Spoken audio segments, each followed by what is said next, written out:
જય દ્વારકાધીશ. તો આપણો કાનો રેડી છે, હવે જઈએ.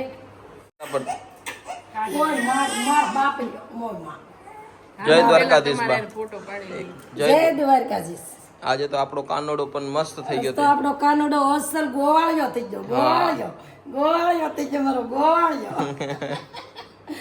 ખાલી આ ચેક કરવા માટે જ પહેરાવ્યા હતા બા. કાલે લાવ્યા હતા. અમને એમ થયું કે 1 વર્ષનો થશે ને ત્યારે પહેરાવશે. જીમીન કાપડું પહેરવાનું હતું ને આને આ કપડા પહેરવાના હતા. હા ભગવાનના. ને પછી ફોટા પાડવા હતા પણ કઈ નો ટ્રાફિકમાં હેડે જ ઉજી. કઈ નહીં, અત્યારે આ કાઢ નાખો, અત્યારે કવરાઈ જાય ને આ 16 હે પાછું અંદર અસ્તરે નથી. તો ચાલો, જય શ્રી કૃષ્ણ, જય દ્વારકાધીશ. આજે અમારો પ્રવાસ જવાનો છે બેટ દ્વારકા અને નાગેશ્વર મહાદેવના મંદિરે દર્શન કરવા જવાના છીએ. અને એમાં મોગલની કૃપા છે, દ્વારકાધીશની કૃપા છે, અને ત્યારે જ એટલો સરસ મજાનો નિરોગી પ્રવાસ થઈ રહ્યો છે, કોઈ પણ પ્રકારની આડઅસર વગર. અમારા શૈલેષભાઈ આવી ગયા છે. જય શ્રી કૃષ્ણ. જય Shri Krishna. Good morning. Good morning. બધી તૈયારી રેડી? બધી તૈયારી રેડી હતી. મામીના ચપ્પલ ના પડ્યા હતા, મેં કીધું લેતો આવો લોક મારો તો રૂમ ને. પાકું. ઓકે સામાન ઓકે ડન. ચલો ચલો બા નીકળીએ. હા જય દ્વારકાધીશ દાદા. જય દ્વારકાધીશ ભાઈ. તબિયત સારી ને? હા, હજી તો વાંધો નથી. નો વાંધો આવે. શું થયું? તો ચાલો બધાને જય દ્વારકાધીશ. જય દ્વારકાધીશ. નીકળીએ પાયલ. જય જય દ્વારકાધીશ. તો હવે અત્યારે નીકળી રહ્યા છીએ અમે લોકો બેટ દ્વારકા. અને દ્વારકાથી બેટ દ્વારકા 35 કિલોમીટરનો રસ્તો છે અને સવારનો ટાઈમ છે એટલે વધારે મજા આવશે. મારો બેટો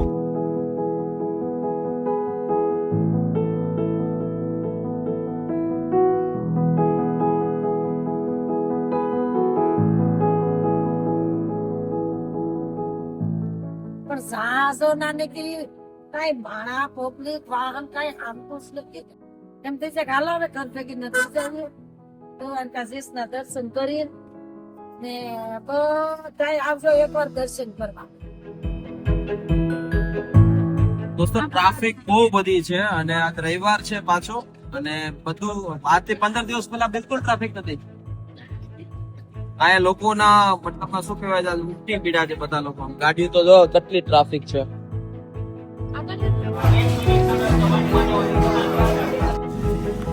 કેમ એટલી બધી ગરમી થઈ ગઈ? ગરમી મને નહીં લાગતી, પણ નકરો રડે છે ગરમીનો, એટલે અમે મંદિરે જ નથી ગયા અંદર.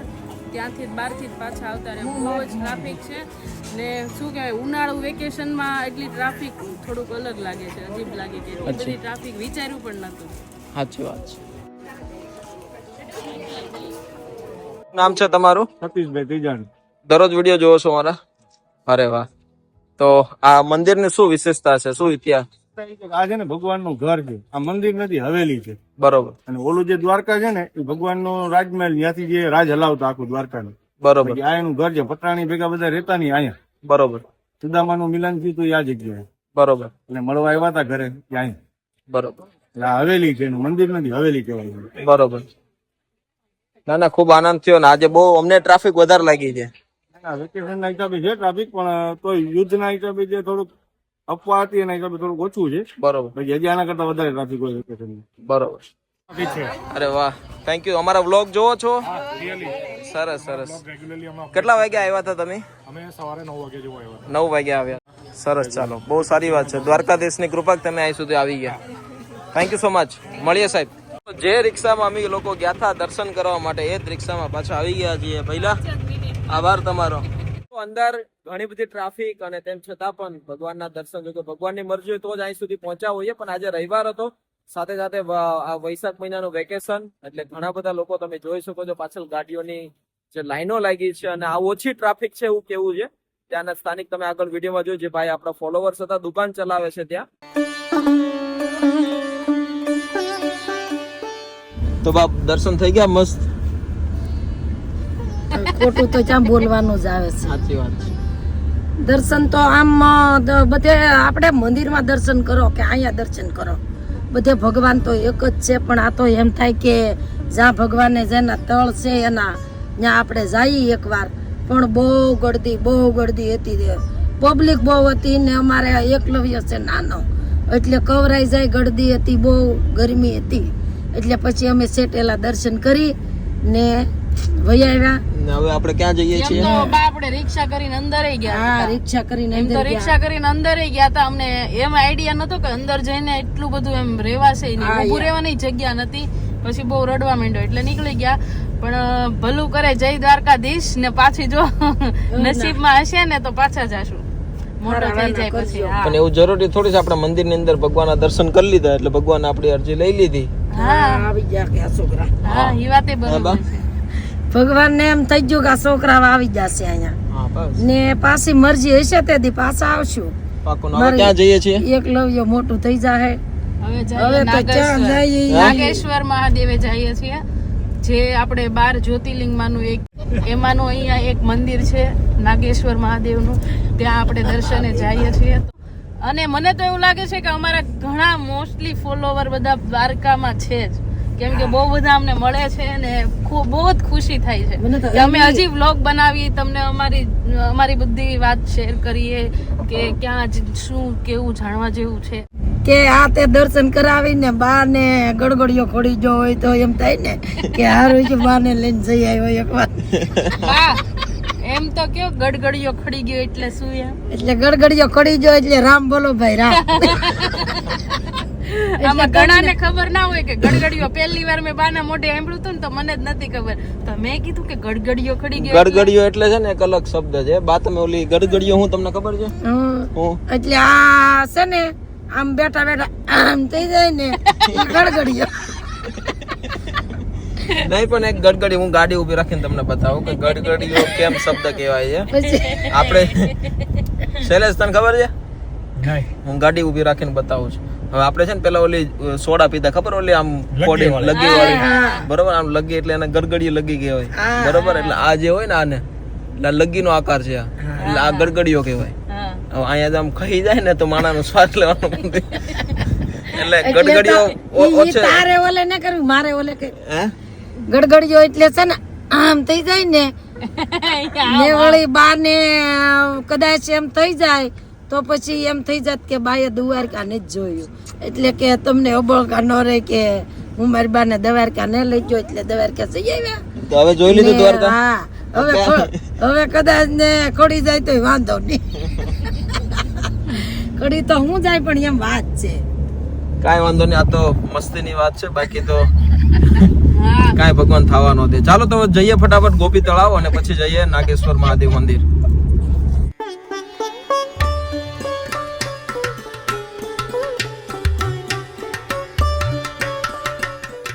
અર્જુન ને અભિમાન આવ્યો હા કે અર્જુન ધનુષધારી હતા ને આમ બળવાન, તે અર્જુન ને અભિમાન આવ્યો કે મારી સિવાય મારે ભગવાન ને જો મારી ઉપર કેટલો ઓલું આવ્યું તે મને જ એકલો, મારી સિવાય કોઈ બળવાન જ નથી.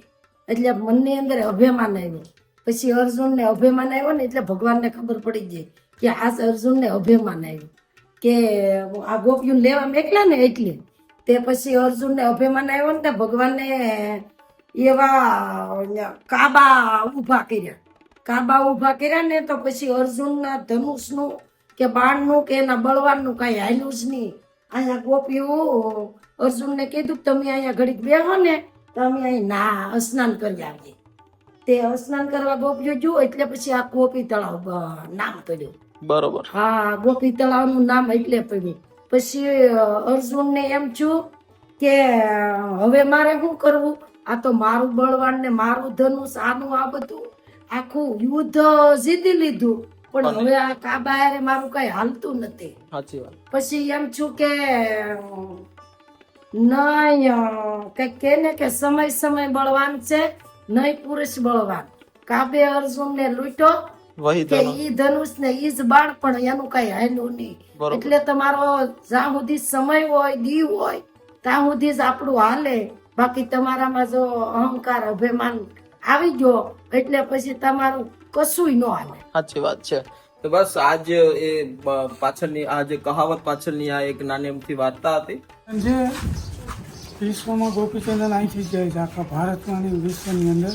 બરોબર. ભગવાને છેલ્લો રાસ અહીં ગોપીઓ સાથે કરેલો, ગોપીઓ સાથે રાસ કરી અને ગોપીઓને મોક્ષ આપેલો. એટલે જેટલા એરિયામાં રાસ કરેલો ને ત્યાંથી જ ગોપીચંદન નીકળે છે. બરોબર. બાકી આ કોઈ જગ્યાએ ના મળે તમને? બાકી ક્યાંય ન મળે. ગોપીચંદન ક્યાંય નહીં મળે. બરોબર. દોસ્તો અત્યારે અમે ગોપીચંદન લીધું છે અને ઘણી મોટી વિશેષતા છે આની કે એ ડાયરેક્ટ ત્યાંથી જ નીકળે છે જે જગ્યા પર. જેટલામાં રાસ કરે ને એટલી છે. કેટલી ગોપીઓએ રસ લીધો હતો? 16,107. 1 કિલોમીટર એરિયામાં ગોપી તળાવ છે. ગોપી તળાવ દેખાય એવડું નથી 1 કિલોમીટરના એરિયામાં. અને 16,107 ગોપીઓ સાથે રાસ કર્યો ને ભગવાને એ જ સ્થળ છે. બરોબર.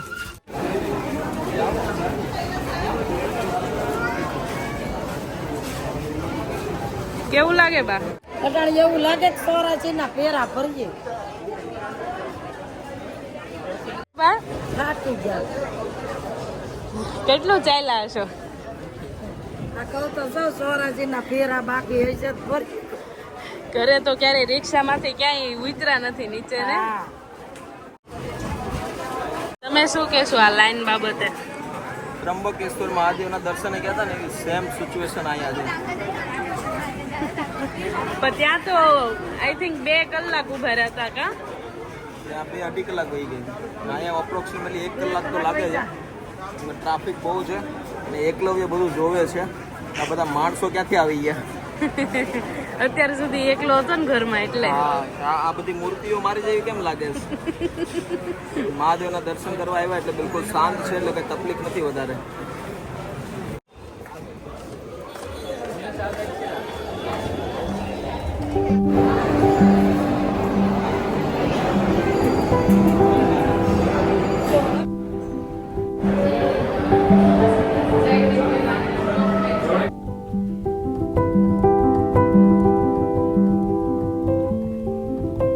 મહાદેવના દર્શન કર્યા અને નાગેશ્વર મહાદેવના મંદિરે આપણું જે ટ્રાફિક હતી અદ્ભુત પણ લાવો એવો મળી ગયો કે ભગવાનની પાસે જઈ અને એમને અભિષેક કર્યો, એમનો દર્શન કર્યા અને બહુ અદ્ભુત મોમેન્ટ ક્રિએટ થઈ ગઈ હતી. અને એ ભગવાનની કૃપા હોય મહાદેવની તો જ થઈ શકે.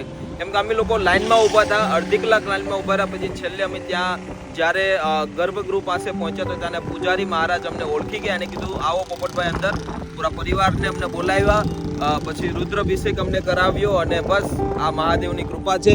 બા કેમ? બહુ આનંદ આવ્યો. દર્શન હારી રે આમ બહુ શાંતિથી કર્યા, અભિષેક કર્યો. પણ આપણે વિચારીને નતા કે એટલું પણ લાઈનમાં આપણને એમ કે આપણને તો કોણ ઓળખે, પણ આખી દે દુનિયા ઓળખી ગઈ. ત્યાં બાપુ ઓળખી ગયા, પછી તો પોપટભાઈ કાતડી પહેરાવે. હા પણ બહુ અદ્ભુત મસ્ત દર્શન થઈ. અભિષેક કર્યો ને પૂજા કરાવી ને દર્શન ને બહુ સારું છે ને જ્યાં બધા એકવાર જાયજો. બિલકુલ બિલકુલ. અને અમે લોકો અત્યારે આવી ગયા છીએ માધવપુર બીચ, જે પોરબંદર થી તમે જયારે કયા સોમનાથ, પોરબંદર થી સોમનાથ જાવ છો ત્યારે. અને અત્યારે રૂજુ વળી ગઈ છે. રૂજુ વળી ગઈ એટલે કે સાંજ પડી ગઈ છે અને મસ્ત અત્યારે વાતાવરણ બહુ સારું છે. દી આથમી ગયો છે અને અમારા એકલવ્ય ભાઈને મસ્ત ફ્રેશ થવું છે, મમ્મીને બાને બધાને. તો અમે મસ્ત બીચ ઉપર ઉભા રહ્યા છીએ, થોડો ટાઈમ રહીએ. અને અમારા દ્રષ્ટિબેન કન્ફ્યુઝ છે કે સુરત રહો કે અહીંયા રહો. બેસું તમારે? હાલો બેસો, હાલો. ઈચ્છા પૂરી કરી દઈ. હા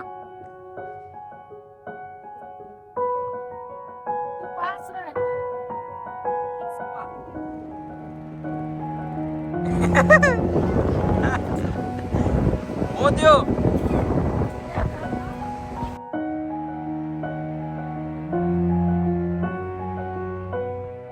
આમ તો જો કે બા ની પેલા બેઠા છે ખબર નહીં, પણ આજે મારી ભાળતા પહેલી વાર બા આવી રીતે ઊંટ ઉપર બેઠા છે. એને વધારે પડતો કોઈ શોખ હોતો નથી, પણ ઠીક છે આજે એને અલગ મજા આવી ગઈ છે કે મારે બેસવું છે ઊંટ ઉપર.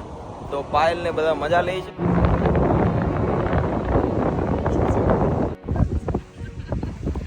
થોડી વાર બહુ બીક લાગી, કેમ કે અમે દુબઈ ગયા ને તો ત્યારે અમે પડ્યા હતા ઊંટ ઉપરથી, એટલે મને બહુ ડર લાગે છે. નહીં આવું નતું, એકદમ ઉગાડું હતું, ખાલી પકડવાના એક મિત્રો હાલો તમે ઉતરજો પછી ના પડે, સાચી વાત છે. અમે પડ્યા હતા દુબઈ, અમે ત્યાં રેગિસ્તાનમાં ગયા હતા ને. મજા આવી બા? મને ઉતરો થાય બે. હા મજા આવે. હે મજા આવે. સારું ચાલો. હા ઈચ્છા પૂરી. એકદમ આમ કહેવાય કે ધીમે ધીમે